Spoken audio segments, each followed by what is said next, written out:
It's 5:30 in the morning.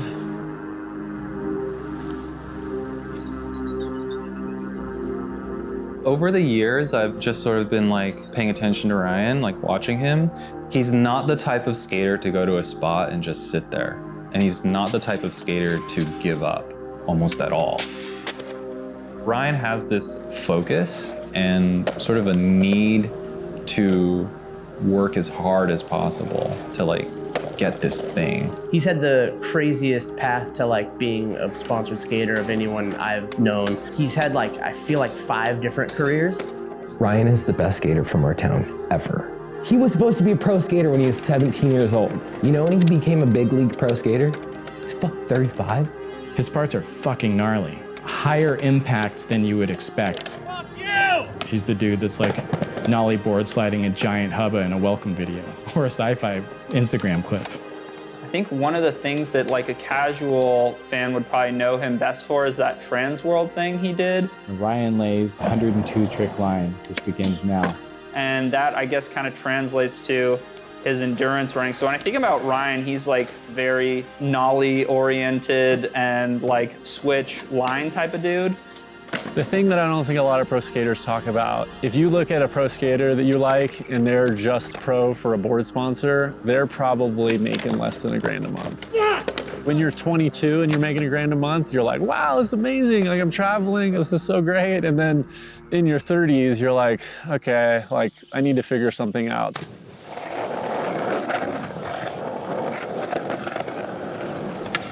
What's up? Welcome back, epically layered. This is the highest point of the Tahoe Rim Trail. I've been sort of side interested in through hiking and kind of contemplating getting into that, whatever, and wanted to do some chiller hikes and learned about Ryan on Instagram and saw, I mean, obviously stoked on his skating. He's one of Jerry's first pros on Sci-Fi Fantasy, but saw that he was doing through hiking and was like, can you take me on some shit? His pace is 35 miles a day. I can't do it. We just did, I guess, 6 miles straight up to the top, and I'm like, dead. But Ryan, 35 miles a day, just grinding. He's kind of a beast.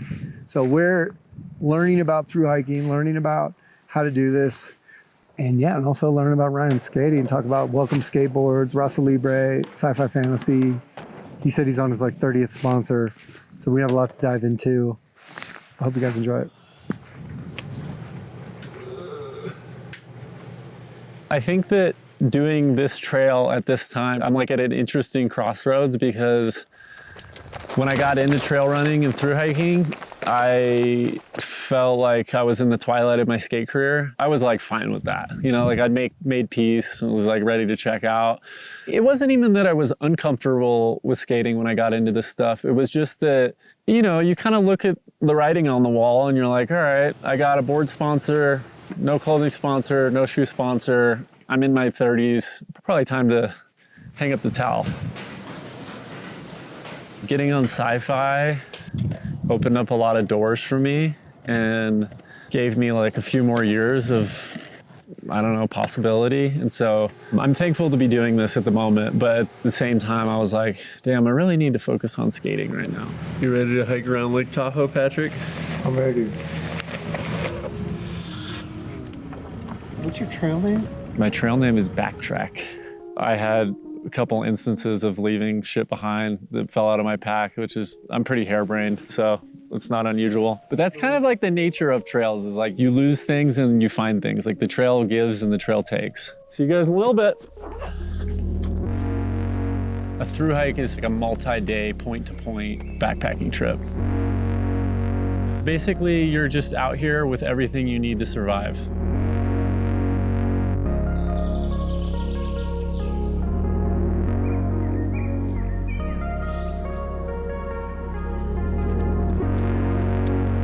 Well, I mean, I got into skating because my brother was skating. Shout out to my bro, Stu. This is like the East Valley, but technically Phoenix. I met Matt Price probably in like middle school going into high school. I would like see him around at like events and shit like that. He was like this little kid who could like backlip handrails, which in like 2002 probably or 2003, that was like pretty rare. I actually messaged him on MySpace because I was shooting skate photos. That was the avenue, you know, to just talk to people. It's funny because he was like a little kid in my mind, but he was also like a sponsored skater. So I was like kind of fanned out to shoot with him. I've had like a really start-stop kind of career. When I was really young, I was sponsored by the shop, and I remember being discouraged from like trying to pursue sponsored skateboarding at too young of an age, which just sounds like advice I would give to a young person now, and just being like, I don't really care. I'm gonna just see what I can do. And I rode for Deluxe and Nike SB and Stussy at that time. Ryan was a child prodigy, but it just seemed like things happened faster for other people who weren't in Arizona, and I think that made him nervous as a high schooler. So yeah, he fucking quit riding for Crooked because you don't have patience. You're like, why aren't I moving up? And you're like, dude, you've been flow for 2 years and you're still in high school in Mesa, Arizona. I kind of like burnt out by the time I was finished with high school, and I pretty much quit skateboarding and went to college. I went to art college in San Francisco. Dude, you fucking quit Nike to go to art school. To paint? Like, it's fucking crazy, dude. He let go of this thing that he had been the best at to do the thing that he was new at. And you're like, what the fuck are you doing, dude? Like, you could be Stefan Janoski. Like, make a career and then go fuck off. How many miles have you done so far? I think we're at just about 7 miles. While he was in San Francisco, he started doing a bunch of no-complies and wore a bandana and made art. He wore this bandana, we call him Mother Goose, because he wore the Mother Goose bandana and did like no-comply nose blunts. He was an artsy skater for a while. When I was in school there, I started skating with the Rasa Libre dudes, and that kind of got me really stoked on skateboarding again. I was riding for iPath at the time, mostly through price. iPath got sold to some private equity ghouls that basically kicked off half the company and the other half of us quit. Rasa just kind of plateaued at a certain point. It was time to move on. I ended up getting 0 boards for a little bit. It was just kind of a wild card. But that didn't go anywhere. And then Cairo Foster hit me up about riding for Enjoy. I met him like with Dan Z when he was going to art school. Like I knew he'd been on Rasa, Crooked. I think he was on Think. And I just was like, why is this dude not sponsored right now? Like maybe it was because he was in college or whatever and just doing his own thing. And I was like, this dude rips. Let's try to get him on Enjoy. He hit that shit like a motherfucker, man. Because Cairo hit him up and he got on Enjoy, he had like a little life raft from Enjoy. So then Huff reached out to him when they were doing shoes still. So then all of a sudden he's got his 2 sponsors again. And he's kind of playing this game like since he's like 15, where he's just kind of like accidentally ending up in the right place to keep sponsors. Ryan's not necessarily a team player, which is fine. He's unwavering in his views about things. And I think it plays into some of the determination he has around these long cross hikes that he does, the kind of skate footage he puts out. But I think that sometimes people in the skate industry are a little off-put by how he's like questioning of things. He actually got kicked off like right after I left. I don't know exactly what happened, but Jerry quit. And when Jerry quit, I was like, well, I guess I'll quit. And then I didn't quit, but I got kicked off. So it kind of worked out because I wasn't happy with what Enjoy was becoming at that time. I was just pretty over it. That was like a period of my career where I was like, I think I'm ready to go back to school and do other shit. In my mid-20s, I had kind of like resigned myself to not care about professional skating as much. I moved back to Phoenix and I went to community college. I finished my degree online. Look at this little tree that's growing in the tree. I was delivering Chinese food and trying to just finish school, and I was skating with Chris Millick a little bit at the time, and Welcome just seemed like this incredibly refreshing take on skating. Between Fully Flared and Stay Gold, it was like, all right, we've done everything that's possible from a technical level in skateboarding. And then people started to kind of like break it apart and pull influences from, the 80s and the 90s, all this shit. I always knew who Ryan was, but I think it was one of those things where reviewing footage before he got on the team, and we're just like frothing on certain clips, you know, like look at how he holds his hands, or like look at this, like the way we all nerd out on skaters. He was just like, you know, one of the pros on the team who like definitely orchestrated. The guy who's like, we're on trips, he's driving and like running the podcasts. Just having someone who's been doing it for longer, but also who's ripping as hard as they've ever ripped. I kind of rode that wave as like Welcome became a mainstream brand and like helped me get a shoe sponsor and all those things. I got on Edney's. When your dad's at the spot and you get your trick. It was just like an awesome time in my skate career. So why did Ryan leave Welcome? What was I don't know. Do you think? I don't know. It's 5:30 in the morning.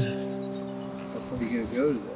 Well, I think I'm gonna try and do 36 miles to get to mile 106.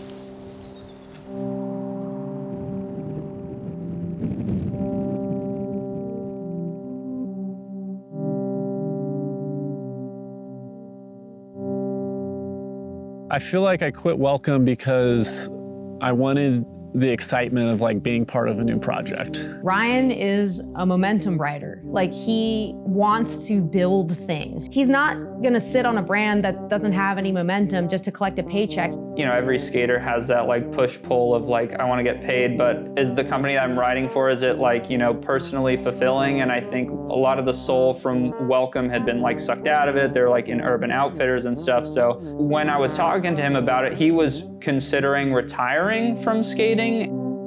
I just felt like Ryan was in a place where he was even questioning being a pro skater. Like his sponsor probably wasn't like exciting for him. And I know what it felt like to kind of be like, well, do I just call it? I sort of looked at that in a way where like, well, I feel like if I just give Ryan Lane like another chance at something like maybe exciting, like he can reach like another full potential of his skating. And I think that's happening. Like, and I'm not like claiming I'm like doing anything crazy, but like I just think like Ryan needed something exciting to kind of like reignite his skateboarding, and I think like that kind of happened. The finances weren't really there for me in skating, so I was like, well, if I'm gonna do something, I want to just ride for a brand that's like has some momentum. And not that Welcome didn't have momentum, but it was just like it was fresh and exciting, and I could also, you know, Jerry gave me the first board on Sci-Fi, which was a huge honor. And it's like, dude, you don't say no to Jerry Sue. Like, you know. We didn't speak for like a long time after Enjoy, but I always like kind of like watched him, and I watched him sort of evolve. So he was definitely like just on my radar, you know? Jerry had started Sci-Fi, and it was kind of his weird just art project where he like made beanies and shirts and hats and stuff. And he was sending me clothes along with a few other people, not really like knowing what he was doing with it. I was like 2 years in and didn't know what I was gonna do. I was writing for Chocolate and America. I was just sort of like, also again, like kind of like, what am I doing? I don't feel happy. So I kind of just like quietly stopped being pro. And then I kind of fell into like a weird like depression because like I did it to myself, but like all of a sudden I was like, oh my God, like I don't know what to do with myself. Kat, my wife, she was like really sick of it. She was just like, you're so annoying to be around. She just basically gave me a notebook and was like, write some names down. You don't have to like decide what it is or anything. You know, I wrote a bunch of names down, and then I decided like, oh, Sci-Fi Fantasy is kind of like, I like those words. And then that's kind of how it all started. And it was just an art project. It was just like, oh, I'll make some t-shirts. Aaron was involved at that time, so there was like a little inklings of a possible team. And he just kind of wasn't sure what he was doing with it. And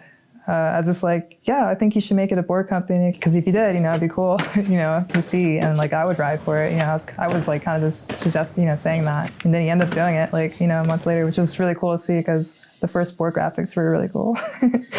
I hit him up and we talked.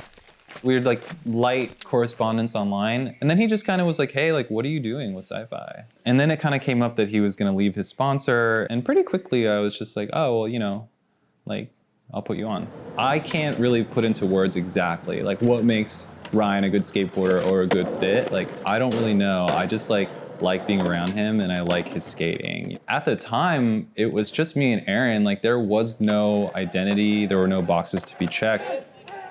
I just didn't want to think too much about it because, you know, every other process had taken so much overthought that I was like, I'm just going to put Ryan on and see what happens. So yeah, this Sci-Fi Fantasy Started as a t-shirt company, then it's turned into like what seemingly might be a regular old skateboard company. The team choices already are extreme curveballs in a lot of cases. You know, you have trans sensation, Aaron Lester, super rad. Ryan Lay, who I feel like has been threatening to retire because of his unfair treatment as a pro skater for the last 10 years. Seems like a lot of fun. And then the fucking insult blogger, very interesting choice. Father Time spares no man. This is a legendary fit. The dude in the white boat shoes with the piss yellow pullover. I'm sure this is a very expensive garment. Sometimes I feel like, oh, this was a controversial choice, but at the same time, like I don't sponsor him for the YouTube stuff. I sponsor him for the skating. There's like a lot of people who don't like what he does. He's so fucking problematic. Sorry, I don't have a selfie fucking cam in my mom's basement. I got shit to do. I don't know, I just feel like getting made fun of by gifted haters, like, I don't know, it's a little bit of an honor. Love him or hate him, it's clear that Gifted Hater wields a lot of power in the skateboarding industry. There's no one else really that I'm aware of that's making articulate criticism about something that's so subjective. To be able to do that and present it in like a really internet literate way, he's doing something that people are obviously responding to. How do you feel about the trip, Joe, just in general? Will you have some words for the trip, maybe? I think it went really well. I think the spots were fire as hell. The homies were chill as balls. And we had a great night last night. I couldn't ask for anything more. Gifted Hater is my friend that I skate the skate park with. I never even had seen his YouTube videos, but I remember I was living in Costa Mesa. My friend Tim was like, you should go skate with this dude. He's pretty funny. And so I met up with him on like a skate date. I knew Ryan was pro. Like, I knew he skated for Etnies. I knew he skated for Welcome. So when he hit me up, I was like, oh, this is pretty cool. Like an actual pro skater. I think he's one of the first pros that I ever kind of like hung out with. Why do you think Jerry, in launching Sci-Fi Fantasy, would have Ryan be kind of the first pro? I guess maybe if you were to think about it in assembling any type of team, you want to have your vet guy that knows the ropes type, because the rest of us are, I mean, I highly doubt that this is the reason. Yeah, absolutely. I think like Ryan sort of coming from like an era of skating that's similar to mine, he has certain like work ethics and experience that make him just kind of like have like a larger perspective that like maybe like the newer guys don't have. Ryan is a good leader. There's like so many moments where like he's like walking us around and like you like look forward and he does kind of feel like the teacher and we're all like on a field trip. Like if we had like a baseball team or something, he'd be the team captain, I think. When we go to a spot, like he gets clips. There's times where we're on that last trip where Ryan was just kind of stacking. I was like, nice. You know? So Ryan stacks, that's why. I mean, it kind of makes sense because Sci-Fi is sort of like a reluctant skate company. Both Jerry and Ryan have this like long-standing but maybe kind of troubled relationship to being professional skateboarders. Like Ryan, every few years he'll have a kind of like career meltdown where he quits his sponsors, or he's smart enough to have deep doubts about the validity of being a professional skateboarder, but he's always ripped. Emotionally, it takes a lot out of you to work on video parts. If you give a shit about skating, like it takes so much out of you. Like I can't half-ass it. Like if I'm gonna put something out, I wanna put my heart and soul into it. And if I can't figure out the finances for that, I'd rather just do something else and like skate for fun and enjoy it. Working with Jerry, it was like I had this new opportunity of being on a brand that seemed like everyone was excited about. That just opened the door for New Balance, and some other things worked out, and it was like, oh, okay. Like financially, I could kind of piece it together. Ryan's older. He's at a place that's led by someone super iconic, and then he's on New Balance, which is like one of the 4 main large corporations within skateboarding footwear. He just like ebbed and flowed, and he's probably in like one of the best spots right now. Oh, it's good to see you. Was it rough? Oh, it was rough, and then the last 10 miles was just amazing. We're at mile 106, 107. It was an emotional roller coaster today. I wanted to die, and now I'm like running downhill in the night. and feeling like amazing. Trails give you a lot of time to think, right? You're just like spending all day thinking about shit. And often it's the case that you're thinking about the things in your life that you take for granted. Like you want to be a really good partner, you want to be a good friend, you want to like take skateboarding really seriously. And this is like a point in my career where I've like finally gotten all of the sponsors and everything worked out that I never have had this opportunity in my career. It's warm. It's like a hot spring.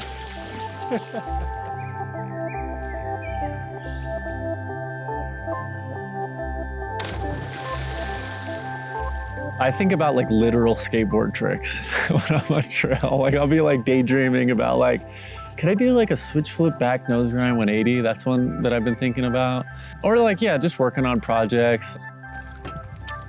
My friend Tim Ward in Phoenix started a nonprofit called Skate After School.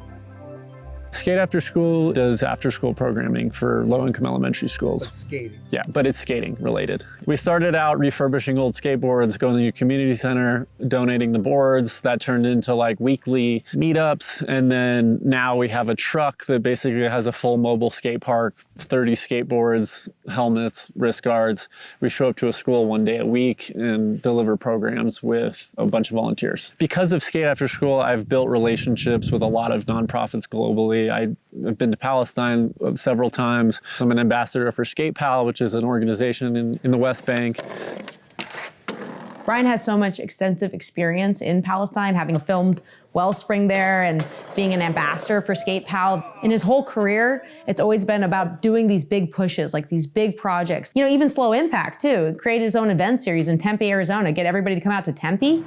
All the stuff Ryan's been doing with SkatePal and pushing borders, Skate After School, it's really important. And also just like, I feel like there's no other skater that's trying to do that much who's also actively like being a pro skater.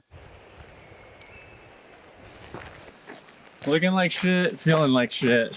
I ran out of food, and the only thing I've had is this disgusting plant-based cheese. Disgusting.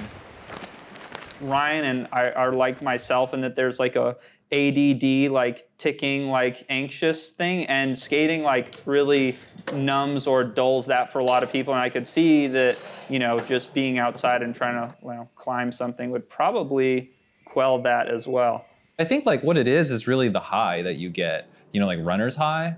Like, I don't know what that is, but I can assume that it's kind of like the high you get if you've been trying to trick for like 3 hours and then you finally get it. Like that feeling, no matter what it's accompanied with, like you're like, I did it, and it's like this goal that you met.